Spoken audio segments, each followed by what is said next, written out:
Tayari Jones has built quite the literary career. Her 2018 novel, An American Marriage, was a New York Times bestseller and an Oprah's Book Club pick. Her latest novel, Kin, came out earlier this year and is once again a bestseller, chosen for Oprah's Book Club. Take a listen to how Oprah describes Kin. This will become a classic book. I just know it is true. And the reason is because the writing is so profoundly eloquent, but also familiar. I felt like I had gone home. Kin tells the story of two Black girls, best friends growing up in the Jim Crow era in a town called Honeysuckle, Louisiana. Neither of the girls knows her mom, and that fact looms large across their lives. They both leave Honeysuckle, one for college and the other in search of her mother. These two girls go on very different, sometimes heartbreaking journeys, but their shared childhood always brings them back together. From Connecticut Public Radio, this is Disrupted. I'm Kalila Brown-Dean. This hour, we're talking with Tayari Jones about her latest book, Kin. Tayari Jones is the best-selling author of 5 novels, including An American Marriage and Kin. She's the Charles Howard Candler Professor of English and Creative Writing at Emory University and the Andrew D. White Professor at Large at Cornell University. She was recently named one of Time Magazine's 100 most influential people of 2026. Tayari, welcome to Disrupted. Thank you for having me. I'm looking forward to talking to you. I want to talk about this amazing new book, Kin. But before we talk about the book, I want to talk about you as an author. So much of your writing reflects your upbringing in Atlanta, Georgia. It's often the setting for your books, although it is in no ways beholden in those books. Talk to us about what that journey of growing up in Atlanta, how it shaped you as a writer. I think that, like all of us, our upbringing, it's so, it really does shape who we become, but it does so silently because the thing about your upbringing, you think it's what happens to everyone. It kind of reminds me of something I read once that said, when you go to someone else's house and their mother makes a tuna fish sandwich, you realize that there's variety because everyone's mom makes it different. And you thought your mom's sandwich was some kind of standard. And that to me is what Atlanta was. I grew up in Atlanta and pretty much a 100% Black environment. Sometimes I tell people I grew up Black, segregated, and bougie. So, my teachers were Black, the doctor was Black, the dentist was Black. I didn't know this was considered unusual. And so the main thing that did for me is that it made it so anything I could imagine any human being doing, I would assume it must be a Black person doing it. And I didn't have like how sometimes I would hear grown people say, well, you know how Black people are, or Black people don't do this or that. I couldn't understand it because if Black people weren't doing it, then who was doing it if it was being done? And this, I think, affected the way that I imagine story. It gave my potential for plot and other things a certain limitless possibility. I also read it as I read your work, that idea of growing up in a place where anything and everything is possible, where there are Black writers, there are Black doctors, there are Black artists. And so there's not a questioning of what's possible. And that is infused so much in your writing of being able to move through these spaces, move through different types of Black experiences, and still rooted in a core of possibility. You have talked about your writing of this blending of historical experiences, but also the creative side of it. I remember the first time I read your book, Leaving Atlanta. And as someone who did not grow up in Atlanta, but grew up in that era where the idea of going to visit Atlanta for the first time terrified me because all I knew were the Atlanta child murders. and what it meant for me to grow up during that same time in Virginia, but having that fear of what's happening to children in this community. How does writing allow you to kind of make sense of those childhood experiences that in some ways you take for granted because it's what you know, but also be a way to remind people of those stories and experiences that often get forgotten? So my first novel you mentioned, Leaving Atlanta, is about, growing up in Atlanta during the infamous child murders of the late 1970s when at least 28 Black children were murdered. I say at least because different people argue about which murders were, I'm going to say, so called official that made the list and which were not. And I felt that as a city, Atlanta, we decided that we were going to move on, that we were not going to talk about this anymore, and we were going to go on and continue being what we considered ourselves to be kind of the Black promised land, because you cannot be the Black promised land if your children are being murdered. And so I felt like we were kind of gaslit as a generation about our own childhood. And so this novel really, I wrote it to say to my peers, to my generation, hey, this really did happen, but also to say that isn't all that happened. So I meet a lot of people like you who lived in other cities and say, we were so afraid. And those of us living in Atlanta, we were afraid among other things that we were because we lived right there. Like any time, it was almost like people who grow up in a war zone, that the war is happening and the fear is there, but also life is there along with it. And then you cannot disentangle your memories of life from your memories of that war. One of my strong memories, because two of the children who were murdered were students at my elementary school. There were two boys who were very different. One was very smart and very quiet. His name was Yusuf. His mother was very involved in the school. The other little boy was named Terry Pugh, and he had been held back, so he was a couple years older than us, and he had a moped. And we felt like he was this invincible person. And so it was like children from both ends of the childhood spectrum had been victimized. But what I remember is that I wanted a brassiere very badly. Other people had them, and I may not have had bosom, but I wanted a brassiere nonetheless. So mama took me to Sears and they measured me. They determined that I should wear a size 28 triple A. That's no bra at all. 28 triple A, that is a The half tank under. top. Yes. So mama and the bra lady were kind of smirking, which I didn't appreciate. Anyway, so I kind of like flounced off or turned my back because I was mad and embarrassed. Wasn't my fault. I was so flat chested. Anyway, I turned, and in the department stores in those days, they had those banks of TVs. They're trying to sell the TVs. And I saw my little classmate's picture on television, and they were saying, have you seen this child?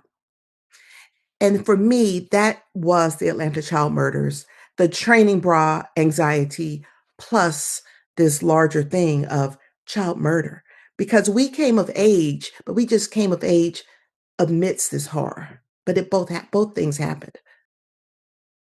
When I think about your work, you are able to talk about pain and hurt and also talk about beauty and possibility in the same ways.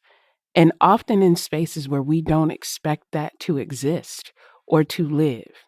And to grow up in a time where, yes, there was this specter of what was happening within your community and within the city, but also the ways that people said, okay, now it's time to move on. And often the people who made that decision of we need to move on were not the people who were most affected. Some people have described you as a Southern writer. Some have said, no, she writes about the South. But these experiences are universal, regardless of where people are and where they find themselves, because of these sort of societal things. How do you think about yourself as a writer, or do you reject those labels altogether? Labels don't really bother me. I know they bother a lot of people, but they don't get up under my skin. And also, Southern writer is something that I always wanted because as a Black person from an Southern city, an urban writer, people think that Southern writing is all about grandmothers and mules, And I grew up in the city and I feel like this is my home too. And also Black writers. Like people don't think of Alice Walker as a Southern writer. Now that I'm thinking about it, I feel that people react to labels because of the one they can't have. Because I was a member of the Fellowship of Southern Writers, and a lot of the white Southern writers were really frustrated at being pigeonholed as regional. But the Black people, because we had been left out, we were knocking down the door to say, yes, we are Southern writers. So I say, yes, I am a woman writer. I'm all these writers. I want to be a member of all the communities and wear all the labels. I think that this striving for universality can make you bland. It can make you shy away from the specifics. And the specifics is what makes the writing pop. And it's what makes the experience fun to me, actually. It's what makes it pleasurable as a writer for me to get down in the crates of memory. Like when I was writing Ken and that man put that lemon drop in that dill pickle, I knew I was home. Let's talk about this book, Ken. I grew up in Virginia, but I grew up in a very rural area, not DC extended, what we like to call the real Virginia. And there were so many moments in this book, Ken, as I was reading it, as I was listening to the audio version on my commute, where I felt like I was right there, where it felt familiar to me. It felt like the stories of my cousins that I wanted to be like, or of others, and there was that relatability. This is a book that opens in a town called Honeysuckle, Louisiana, and you paint the most vivid description of what life was like in Honeysuckle for people living during the Jim Crow era. And one of the things that I felt most resonant about that description is that it is a town where the main characters, the central characters, all want to leave. How do you think about that? That creating that sense of place, that texture and visibility, and also that longing to leave what is familiar? My dad is from a small town in Louisiana, and he and his brothers left. Three of them came to Atlanta. Daddy, Uncle Carl, Uncle Clifton, they came to Atlanta. Others of them, almost everyone left. Others went to Houston, Texas, that Louisiana rite of passage, Dallas. Of course, Aunt Ruthie, great migrated up to Chicago. People left little towns. And so when I was writing this book, when everyone left, and it felt just kind of organic to me, but I was on Facebook peeking around. And I saw someone in a group saying, I need to know what is her beef with Louisiana because everyone leaves. And I felt really bad because I did not mean any insult to what I consider the place of my origin story. It's just that was the experience in my family.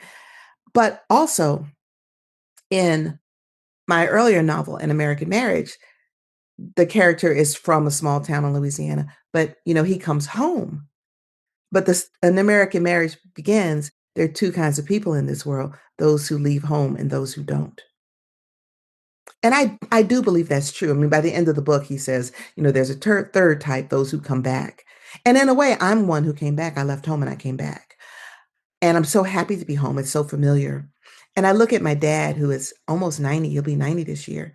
And he doesn't travel anymore. And I know he wants so bad to go back to Oakdale, where he's from. He wants to go back to Oakdale one more time. So I do think we have to, I don't think we have to leave home to find ourselves, but some people, this is true. And it's not necessarily a rebuke of home because I'm from a city and I had to leave Atlanta.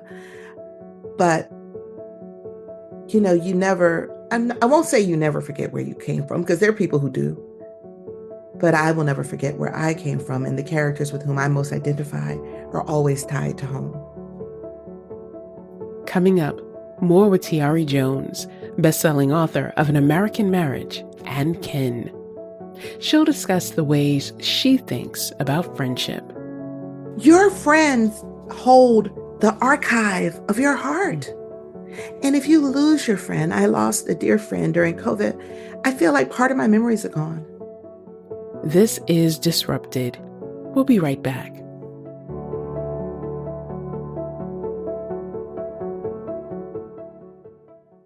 Welcome back to Disrupted. I'm Kalila Brown Dean. This hour, we're talking with Tayari Jones, the best-selling author of An American Marriage and her newest book, Kin. Throughout the book, Tiari complicates the notion of what we mean by the word kin. The two narrators don't know their mothers, but they form a close bond with each other and develop complex relationships with other characters. Ask Tiari what led her to explore the very notion of kin. I started with the idea of motherlessness. And part of that is because I began every book I write, I began with a deep, like forehead to the ground curtsy to Toni Morrison as I get this party started. Morrison has that story, recitative, where the two girls are in a foster home, and one girl, mother is dead. She has a beautiful mother in the sky, and the other's mother is not. She doesn't have her because she danced too much. You get a feeling like she's in the streets. And so that's how it is for Annie and Niecy. Niecy's mother was killed in an act of domestic violence when Niecy was an infant. And Annie's mother is, as they say, God knows where, as one word, God knows where. And that's how I started. And then their relationship as kin to each other became so central to my understanding of what this story is really about. And I find that when you write a story about women's friendships, a lot of people think stories about women's lives are almost a genre, and they have genre expectations. It's like when you read a mystery, the genre expectation is at the end of the book, you find out who done it. With a story about women, people think at the end of the book, you find out if they got married. They think that's what the journey of the story is.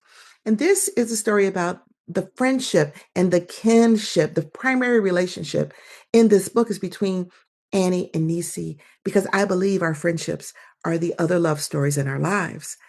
And, I followed that relationship, but I have found occasionally at book events, people seem kind of bewildered because they're like, "But what about the marriage?" And I have to really say, this is not about the marriage. And that's just it's confusing for some readers because it's just the idea of the friendship being central is so disruptive. And it's disruptive also because they actually like each other. Even the great Mother Morrison, this book is not inspired by Sula, which is her friendship book, because Sula and Nell are kind of frenemies. And I wanted to write about a deep soul friendship between women, between two Black women.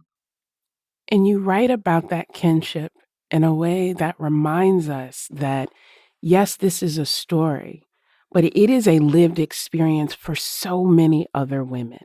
When I think about in my own life, the relationships that have held me and sustained me in moments when I didn't feel like I could show up for myself, those are those true friendships that even as we chose or pursued different paths of life, there was no jealousy. There was no, oh, you think this or we're going this way. It was that kind of mutual respect and connection that brings you back to purpose and in some ways brings you back to yourself of who you Yes. are in those Yes, your ways. your friends hold the archive of your Mm. heart. And if you lose your friend, I lost a dear friend during COVID, I feel like part of my memories are gone because she kept some of that story for me. Because if I was telling a story, she would say, "Oh, don't forget this part." And now there's no one there to say that. So I've lost part of my understanding of my own journey. What did it mean for you to write about this historical time period that I often think, frankly, people like to glamorize or sanitize in terms of what was really happening at the time? Why write about this particular period? I do think that the 50s are I call it the happy daysization of the 1950s. I think the 50s are about poodle skirts and, saddle Oxford shoes. And I think that maybe it has something even to do with, the way the role of television in that time, Leave It to Beaver, all of that seemed they like to think of America as a time when with a white contentment, I think is what people think the 50s were about. But I wanted to write this time really because it's my mother's era. I moved home to Atlanta to get to know my mother as I thought me and mama could get to know each other as two grown women. I thought it'd be like how and Ken and Irene says to Niecy, let's talk like two grown women. So here I am, I'm home. I'm like, Mama, let's talk like two grown women. And Mama's like, or not. And I'm so, still your mother. yes, that was my fantasy. Because also when you talk like two grown women, it makes you peers. And that's just not her generation. They're not having that. That's no, no, ma'am. She's not one of Absolutely. your little friends. Exactly. And so I think in this book, in some ways, she became my little friend in my imagination. I answered for myself the question of what was it like? And everything we're concerned about today in 2026, be it sexuality, be it reproductive justice, all of these things were issues in the 50s. They may not have been talked about in public, but they were issues. So me as a modern novelist, I'm able to get in there and get in the weeds of these questions and say, what was it to be a queer woman in the 1950s? What would it be to go to Spelman in the 1950s and fall in love with your roommate? And what the book asked me, I did not even consider before I started writing this, how in the 1950s, the specter of pregnancy was over everyone's lives. I look at my grandmother. My grandmother had 12 children. And at the end of her life, she confessed to me that she wanted two. But as Morrison would say, girl, all roads lead back to Morrison. As Morrison would say, this is not a story to be passed down. Because if you have 12 children and you wanted two, what do you say to the other 10? So therefore you just say, oh, I always wanted a lot of children. You affirm the agency of women during this time in ways that I think also challenges us to see them as complex humans. And there's this passage in the book when you talk about what was the specter at the time and how people were navigating. There's a passage in the book where the main character is reflecting on what was happening throughout the South. And the main character says, we know about Rosa Parks, this wonderful thing that she did. And the main character also mentions Barbara Posey in Oklahoma. Tell our listeners why naming Barbara Posey and what she did in Oklahoma was so important for you. Barbara Posey Jones is my mama. It's my mother was a child activist in Oklahoma City. When she was 15 years old, they sat in every day in the summer at a lunch counter. They just sat in the whole summer. And then when school went in, they sat in on the weekends. And it's such an interesting moment because different cities handled their activist children differently.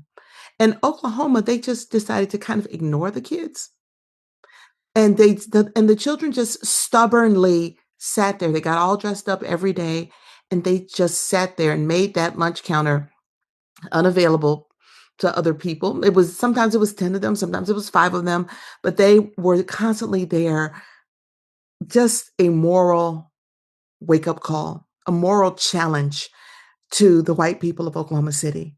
And it's unsung. It was before Greensboro. It was before this was really known widely as a tactic. And these kids, they did this. And it's been in many ways lost to history. And my mother was among them. My mother was the spokesperson. And I wanted to just capture that and just offer her that in this work. I thought it was such a beautiful moment to remind people not only of the wonderful mark that your mother has made on history, but also I took it as reminding readers there are so many names that you may not know, but their commitment, their effort, their sacrifice made it possible for us to do that.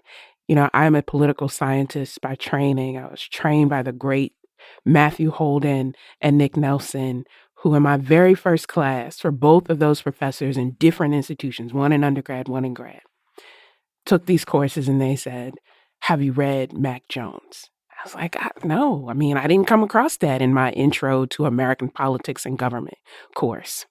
And so they introduced me to the scholarship of your father.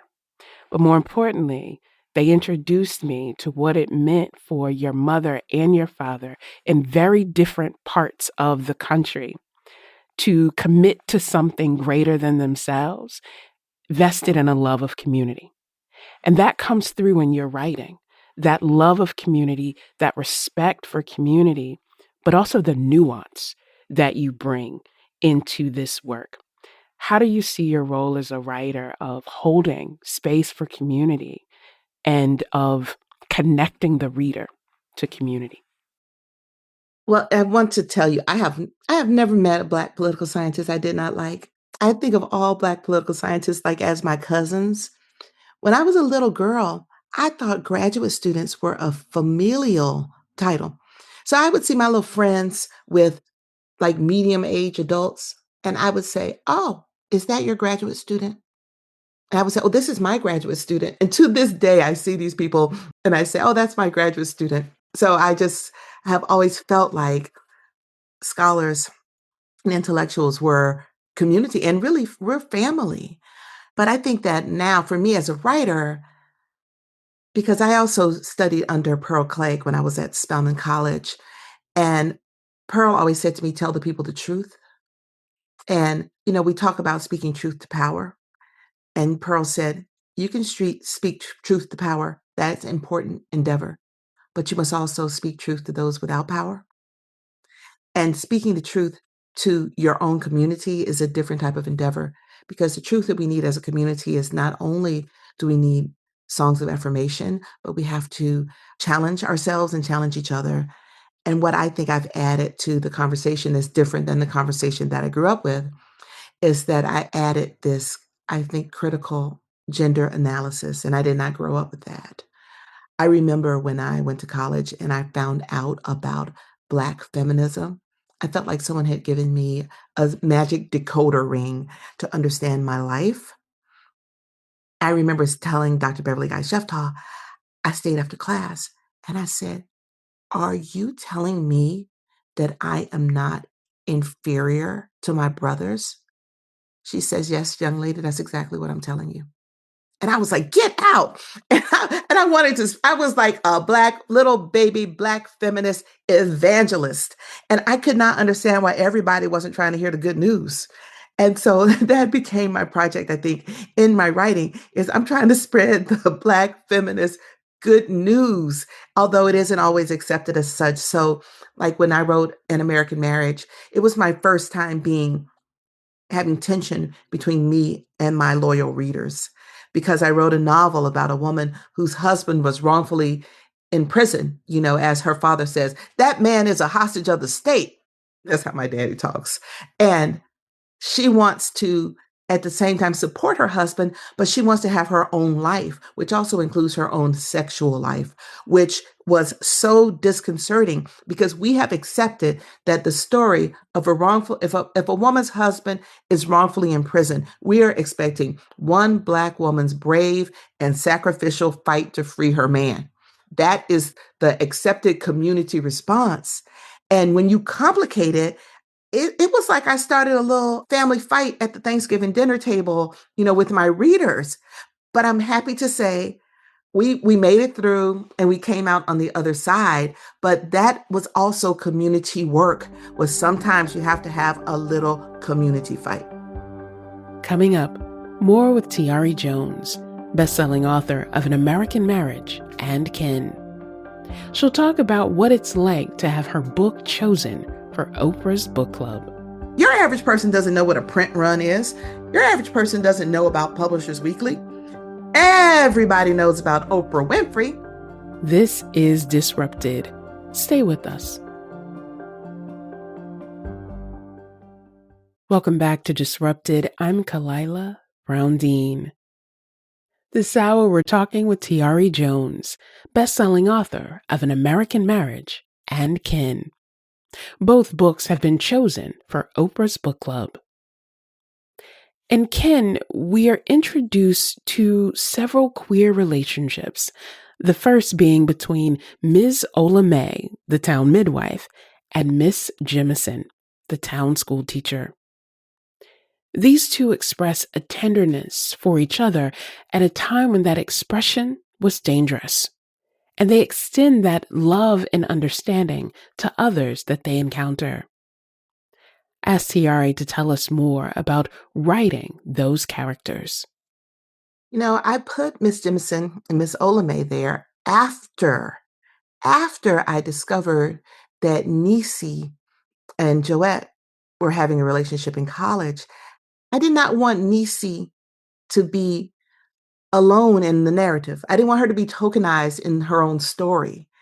And I said, statistically speaking, certainly somebody else in this book is queer. I wonder who it is. So I went back and reading, and I said, wait a minute, what's going on with that midwife? And I zeroed in, and I was like, Miss Jemison is her. I felt like I was a child having the wake up call of like, oh, because I felt like that's her tenant, and they live in the house, the two of them, and they were right there, hiding in plain sight in the book as they would be in the universe of the story. And I wanted to pull it out though, because I needed Niecy to see that this was an option, perhaps not a high prestige option like some other options that are available to her, but she needed to see that. And I needed to see that. And I also see the ways that people who are marginalized make themselves so useful and indispensable in the community. So Mrs. Olame, she is queer. People kind of whisper about it. But as she says, if you are in labor, all you care about is what I can do for you. So they make themselves indispensable. And the school teacher, like when you have a stigmatized or marginalized identity, it's like you're constantly earning your keep in the community. You can't just be. You have to be, we always say twice as good. This is also part of the twice as goodness. But they are so nourished by their love for one another. I think that they have love to spare, to give to children, to give to laboring women, to give to infants born backwards, to turn them around so that they can be born safely. I think this is all part of what they do. And so they've turned this into not just a net positive for the community, but for themselves, for the type of people, human beings they know themselves to be. And Miss Olame is funny. She's funny. I like a funny character. I want to talk about some of the divisions that this novel brings out. These internal divisions within the community. We've already talked about, what it means to open up these discussions about queer relationships during that time and the connection that these two women felt. This is a book that also talks about class divides, about colorism, about the ways that respectability politics that, is sort of a term of the day now is not new, even though it was called something different. Back then, it was just the way things were. Writing about these sensitive topics that, again, people often say, oh, why do we need to talk about that out loud? Do you ever feel any tension of maybe I shouldn't mention this? Or do you, as a writer, say, no, this is what we need to address? It's what makes the story more authentic? For me, especially the respectability piece, I feel like every book I'm always writing about it because I grew up in bougie Southwest Atlanta. And for me, I think respectability politics has gotten a bad name in recent parlance. Because, when Dr. Higginbotham came up with that term, respectability politics, it was considered a strategy. People think of it as arbitrary rules for behavior, but it was considered a strategy. So, like when my mama was integrating that lunch counter against those people's will, those children were all dressed up. That was respectability as a strategy. And I think it's fine. I think it is a strategy. I think it's a strategy with limitations. And I think it's a strategy that can be weaponized within the community, and that's bad news. But I also think that there is something about it that works. And I mean, part of the reason we love passing these pictures of King and Coretta Scott around is because they look so good. And that was respectability politics to say, look at us, we are respectable in a society that denies you that respect. And that's why I think I can write about it because I know how the ways it works and the ways that it doesn't work. And I write about these people with love. And it's not like some tortured, complicated love, hate. Like I know these folks. These are people I grew up around and I can criticize them, but not in a way that is dehumanizing to them or to anyone else. People sometimes say, well, what is Atlanta saying about this book? And they're saying, it's a mirror. That is always my goal in anything I write. I want the people that I'm writing about to read the book and say, yeah, that's how I did it. If the people I'm talking about feel that it's fair, then I know that it's fair.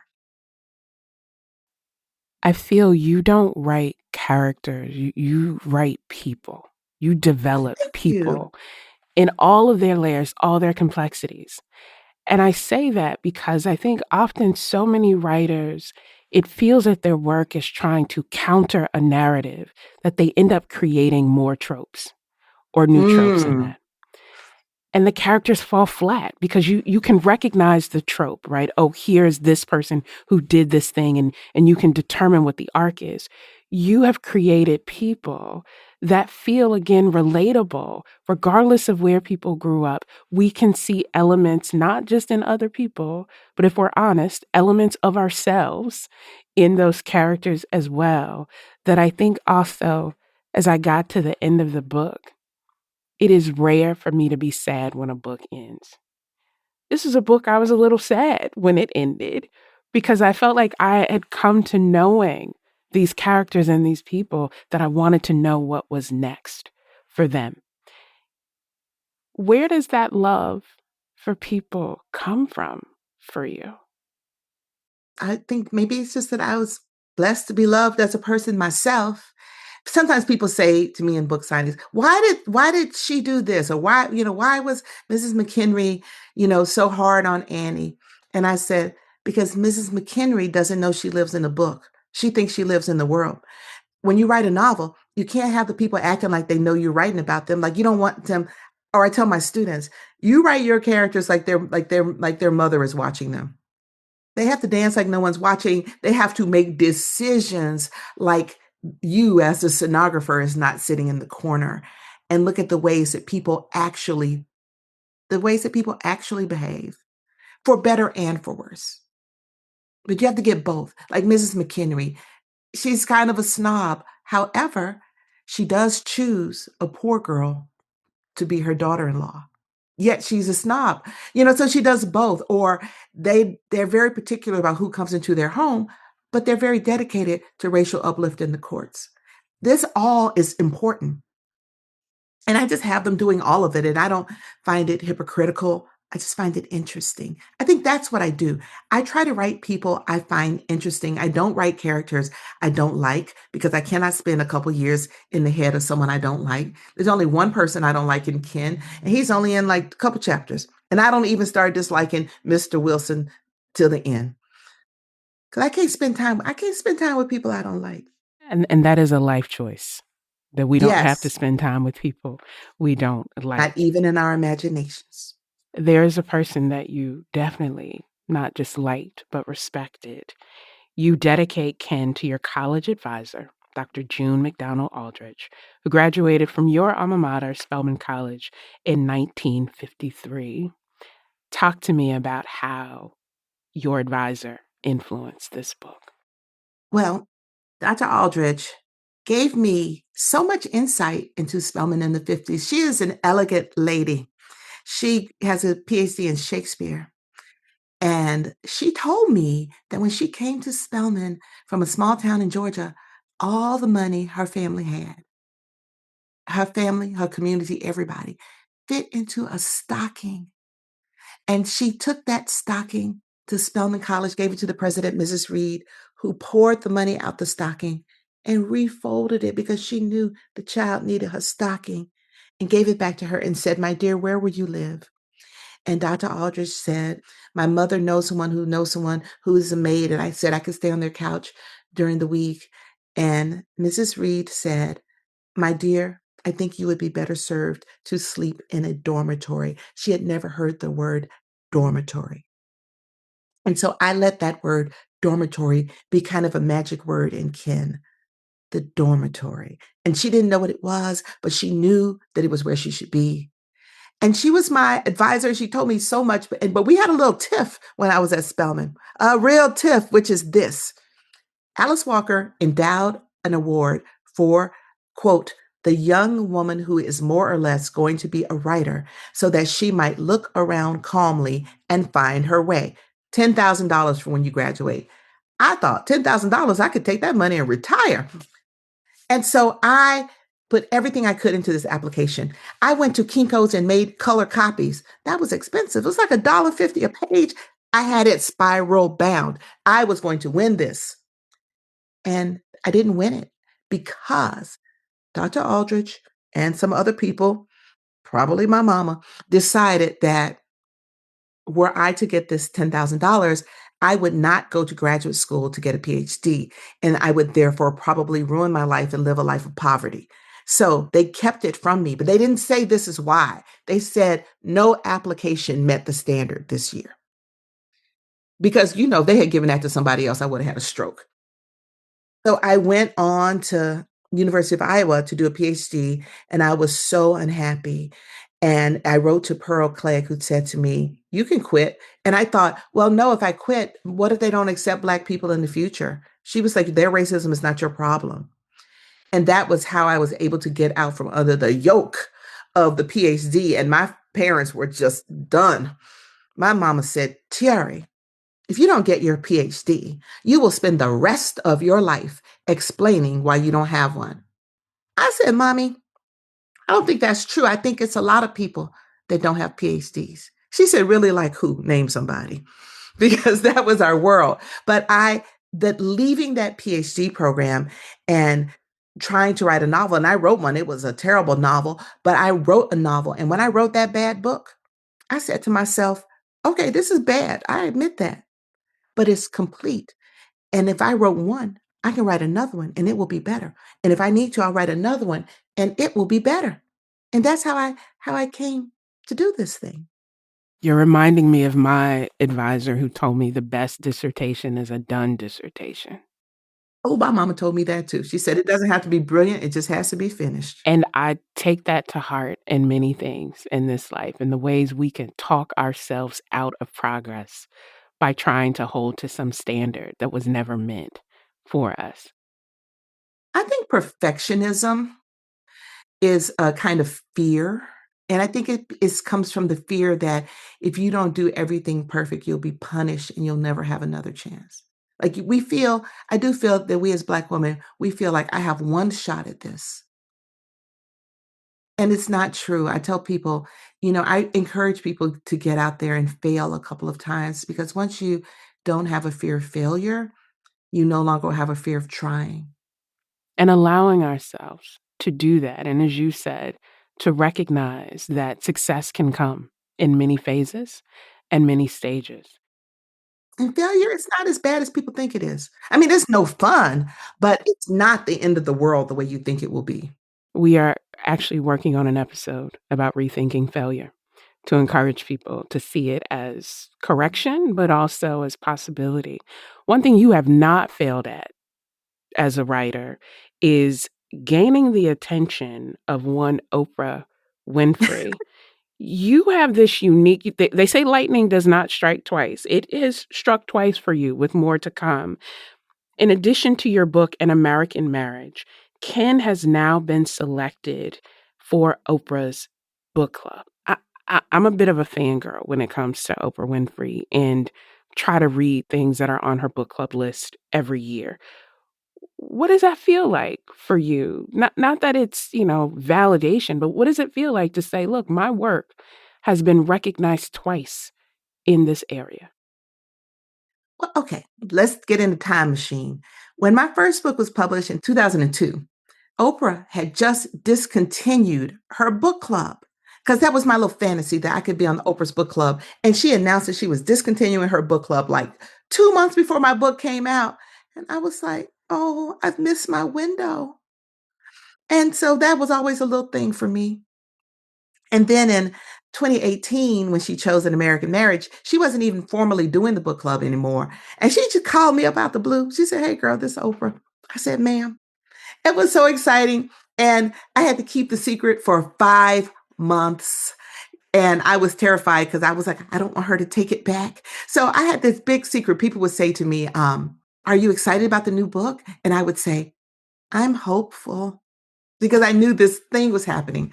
And it was great because when Oprah chooses your book, it's something that's legible to everyone because a lot of the milestones and goalposts that come about when you publish a book. Only people in the business know what that is.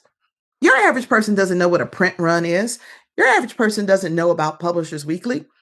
Everybody knows about Oprah Winfrey. So that was so exciting. But then I got anxious because I thought, oh no, what if it's an Oprah pick and it doesn't thrive? Because sometimes they don't really thrive. And you really can't blame anybody but yourself. You have the almighty O, and you still can't, get your book out there. And I was so nervous. And what if I do something wrong? And this is what Pearl said to me. She says, Tayari, this is not the first time someone has lent you her good name. When you went to college, your high school teacher lent you her good name, and it didn't frighten you or make you anxious. It made you feel encouraged. And your high school teacher's good name means as much to her as Oprah's good name means to Oprah. So why not take this endorsement and be encouraged? And when you get advice like that, you just go, yes, ma'am. I said, okay, Pearl, listen, Pearl gets me right. Like I remember the time when I was just a little baby smurf of a writer. And I found out that other people, the big time young writers, the ones that are on all the lists, they were given a luncheon to meet the media. Okay, here I am handing out postcards, having my daddy put them in his glove compartment so when he goes to get gas, he can give somebody a postcard and say, my child has written a book. And other people are having luncheons to meet the media. I was crushed. I did not know that's how that racism was in these streets. And I told Pearl, I said, Pearl, I'm so behind. Other people are having lunch to meet the media. And she said, so how are you behind? And I thought she hadn't heard me. So I said, they are having lunch to meet the media. And I have postcards. She said, oh, I'm so sorry. I thought you wrote this book about the Atlanta child murders because you wanted to heal a wound. I didn't know this was all about a lunch. Then I was like, yes, ma'am. And I keep that in my mind to this day. Whenever I get jealous and see other people, getting things or doing things I didn't get to do, I remind myself, oh, I'm sorry. I didn't know this was about you going to lunch. I think about that as a metaphor for so much of what we see out in the ether, especially in social media streets. And what you just reminded us is that we are called to run our race. Whatever that race looks like, if it looks like a sprint, if it looks like a marathon, to run our race. And we are so grateful that you are writing your race, running your race, and really encouraging us to write and read and run our own.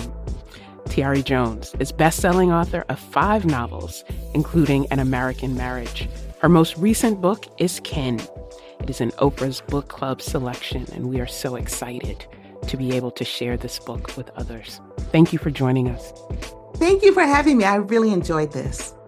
Disrupted is produced by Kevin Chang Barnum, Robin Doyon-Aiken, Erica McIntosh, and Meg Fitzgerald. You can listen to more than 250 episodes of Disrupted in our archive. You can find us wherever you get your podcasts. Just search for Disrupted and Connecticut Public. And if you love an episode, please remember to leave us a comment. And you can listen for new episodes every Friday at 9 a.m. From Connecticut Public Radio, this is Disrupted. I'm Kalila Brown Dean. Thanks for listening.